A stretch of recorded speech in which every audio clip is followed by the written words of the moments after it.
caasimada ugaga wadaniyiinta idinka aasaas u ah aasaaskii waa idinka oo aan ka bilownay gobolka Banaadir oo aan doonayno dalka dhan aan ku shaacino aan gaarsiino meel walba oo xitaa aan gaarsiino qurbaha Soomaalida joogta oo qof walba oo Soomaali ah oo isxilqaankan uu qayb ka noqdo waxaana laga rabaa marka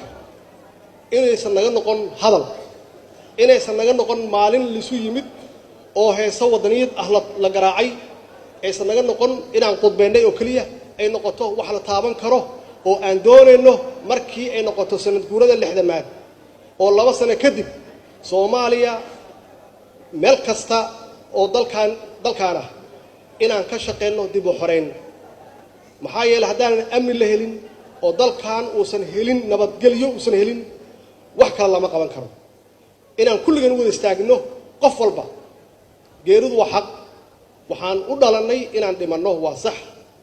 gobonnimo haddaan rabnana waa inaan u dhimanno iyada naftigeeda